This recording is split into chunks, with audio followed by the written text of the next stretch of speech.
Bonjour à tous, alors voici la sixième vidéo. Donc ici, ce qu'on va faire, c'est qu'on va placer un petit peu ce qui reste comme composant. Mais déjà, il y a l'antenne. Donc il reste l'antenne, donc on va taper ant, antenna, ant, et on avait vu que on avait un pad, juste un pad, c'est parce qu'on allait souder directement l'antenne sur le composant, enfin le fil de l'antenne directement.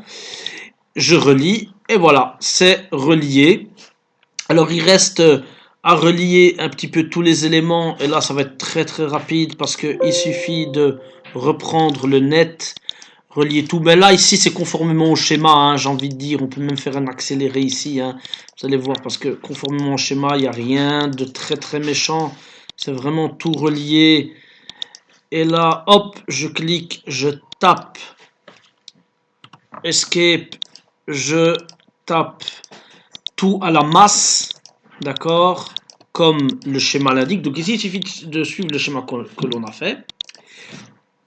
Et je vais prendre, d'ailleurs, je vais faire un copier-coller de la souris, de la souris, pardon, du GND que je place là. Et parfois, donc si je le colle direct, ça colle, hein.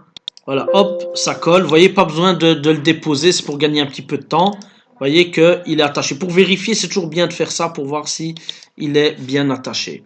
Alors ici, qu'est-ce qu'on a? On a le VDD. Alors, on avait dit que lui aussi savait travailler en une tension autre que 5 volts. Donc, je vais aller directement piquer de V+. Et donc, ce que je fais, copier-coller. Ou alors, je vais chercher un V+, en réserve que j'avais en réserve. Et je vais le taper ici et je le relie tout simplement. Voilà, et notre VDD est relié. J'ai besoin d'un autre GND, donc copier-coller, je le mets ici. Voilà, là, ici, je le relie. Alors les no connect, ben, comme leur nom l'indique, c'est no connect. Os 1, os 2, ben, il faut une résistance. Donc ici, je vais faire copier-coller de la résistance. Alors là, j'ai pas donné de valeur. Les valeurs, je peux les mettre à la fin. Tout à fait à la fin, il n'y a aucun problème. Donc ici, je relis conformément au schéma. Et il n'y a pas de question à me poser là-dessus, dans le sens où le schéma, on l'a fait en classe. Voilà. Et ici, AD8, D9, D10, D11, ce sont les boutons, les sorties des boutons qui aussi doivent aller, j'ai envie de dire, à la masse. Donc en diagonale, hein, je vous avais expliqué, je travaillais en diagonale pour être sûr que ça va fonctionner. Et donc je vais prendre la dernière, la pin 2 et la 3. Je vais travailler avec les 2 et 3. Hop. Ici, je vais prendre une masse que je vais relier très rapidement. J'essaie d'aller vite, hein. Vous prenez votre temps, hein, parce que bon, c'est une vidéo, donc vous allez à la vitesse que vous voulez. Et je vais mettre des étiquettes juste parce que il n'y a pas cette place pour mettre les boutons. Mais ici, c'était pas forcément nécessaire, mais pour rester propre, donc je vais le mettre. Et alors ici, bah, tout simplement, je vais mettre un nom sur la première et celui-là, bah, je vais le relier par exemple à AD8. Donc je vais l'appeler, par exemple, D8. D8. Voilà, hop. Ici, D9. Hop. Ici, D10. Ok. Et je vais l'appeler D11. Et j'ai placé tous mes étiquettes. Alors ici, forcément, ce que je dois faire la même chose. Donc je dois faire la même chose, c'est-à-dire mettre des étiquettes et nommer, ou alors faire copier-coller. Ça peut marcher aussi. Soit je mets des étiquettes, je nomme directement, je mets des étiquettes, soit je fais des copier-coller. Mais ici, vous allez voir, je vais par exemple faire renommer une autre méthode. Donc je vais l'appeler D8, celui-là. Regardez, D8. Et quand je vais faire OK, il va me dire, tiens, est-ce que tu veux connecter $15 et le D8 l'autre? Je dis oui. Et alors, on va me créer l'étiquette D8. Alors ici, vous voyez qu'il y a un problème. Je suis gêné par le truc là, ici. Et donc ici, ce que je vais faire, c'est que je vais reculer celui-là avec le move. Hein, je recule, mais le problème, c'est que tout ça va être gêné. Donc je vais prendre mon groupe. Je vais grouper tout le truc là. Voilà. Hop.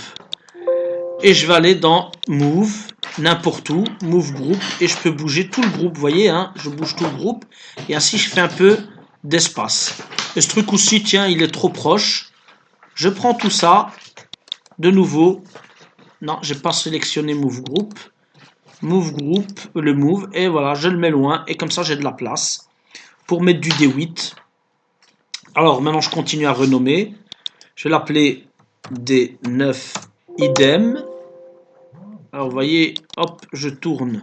Je vais le mettre ici, comme ça il ne le gêne pas.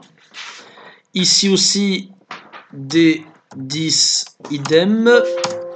Je le laisse là. Et puis ici, D11.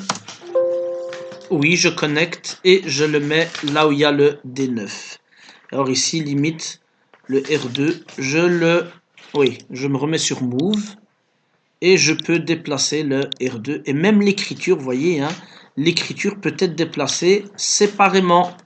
Je peux aller la mettre plus bas, par exemple ici. Voilà, plus bas, comme ça elle ne gêne pas. Alors ici, pour qu'on voit, je reprends le fil et je le réallonge toujours avec le Move. Et vous voyez qu'ici, tout est relié. Alors, il y a un truc qui arrive, et en fait, c'est ce qu'on avait fait en classe. Finalement, le régu, ben, on n'en a pas besoin, puisque EVDDVout et le DIN, tout ça, ben, c'est relié par V+. Donc, rien n'est relié à la sortie du régulateur. Comme je l'avais dit à l'aller, en fait, le régulateur ne sert pas pour l'émetteur. Et c'est une bonne chose parce qu'on économise un composant, et donc je peux le supprimer. Et ça, c'est magnifique. C'est super. Et je relie tout et alors j'ai un filtrage composé de 4 condensateurs. Alors j'avais expliqué aussi qu'il était important de mettre des condensateurs aussi aux alimentations des composants. C'est ce que je vais faire. Je vais ajouter chaque fois un condensateur en plus à l'alimentation proche du composant pour le HT12 et aussi pour notre alimentation de notre émetteur. Donc c'est ce que je fais ici et j'éloigne un petit peu pour que ça soit propre. Et alors je vais bien entendu ajouter des masses. Hein. Donc j'ai une masse ici. Donc c'est une kappa entre le plus et la masse. Et je vais ajouter idem la même chose ici. Et vous voyez, j'ai pas mis de net là. Mais c'est pas grave parce que normalement il est assez intelligent pour comprendre que c'était une liaison, donc il l'a faite lui-même automatiquement.